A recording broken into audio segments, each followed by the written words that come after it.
You have definitely seen these whiteboard animation videos on your feed before. They are simple, satisfying to watch, and they keep viewers engaged until the very end. That's exactly why educational channels, history channels, and fact-based creators are getting millions of views with this style of content. And the best part is that creating videos like these is way easier than most people think. Today, I'm going to show you a completely free method to create these kind of videos using AI. But before we start, take a look at this video I created in just 5 minutes. What if I told you that some countries once existed on maps around the world, but completely disappeared? Throughout history, borders have constantly changed. Nations were born, expanded, collapsed, and sometimes vanished entirely. Let's start with Prussia. Once one of Europe's most powerful states, it helped shape modern Germany.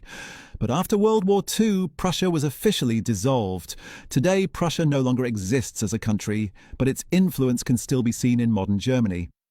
So make sure you have subscribed because we are starting immediately. First, open the master prompt from the description below. Inside it, you'll find prompt 1. Copy it and paste it into ChatGPT. As soon as you hit enter, ChatGPT will generate 20 unique whiteboard animation video ideas for you. If you don't like any of them, you can ask for more ideas or simply describe your own topic. Once you've chosen an idea, copy prompt 2 and paste it into ChatGPT. Now take your selected idea and place it inside the topic section of the prompt. Hit enter, and ChatGPT will generate complete whiteboard animation scene prompts, along with a matching voiceover script structure. Now, here's something important. Sometimes AI-generated whiteboard videos don't draw the hand correctly, and the result can look obviously AI-generated or glitchy. To fix that, simply use the hand correction prompt included in the document. Paste it into ChatGPT along with your generated scene prompt, and it will rewrite and optimize the instructions to produce much cleaner whiteboard animations. Once your prompts are ready, copy video prompt 1 and head over to Google Flow. Select video, choose ingredients, and then select your preferred video model, duration, and output settings. Paste the prompt and hit enter. Within seconds, your first whiteboard animation scene will be generated. Now repeat the exact same process for the remaining scenes until your full video is ready. For this example, I created 4 different scenes. Once all your visuals are finished, it's time to generate the voiceover. Go back to ChatGPT and write this prompt, and it will instantly provide you full voiceover script quickly at one place. Copy the script and paste it into your favorite text-to-speech tool, such as 11 Labs. Then generate your voiceover. Now open your preferred video editor and import all of your generated clips along with the voiceover. Place the voiceover onto the timeline first. Then arrange your video scenes in the correct sequence. Adjust the speed of individual clips and trim any unnecessary sections so that every visual matches the narration perfectly. If your generated clips contain a watermark, simply scale the footage slightly or place your own channel watermark on it. Once everything looks good, click export, and that's it. Your AI-generated whiteboard animation video is completely ready to upload. The entire process takes just a few minutes and requires no animation skills. The master prompt is waiting for you in the description below. If this tutorial helped you, drop a like, subscribe for more videos like this, and I'll see you in the next one.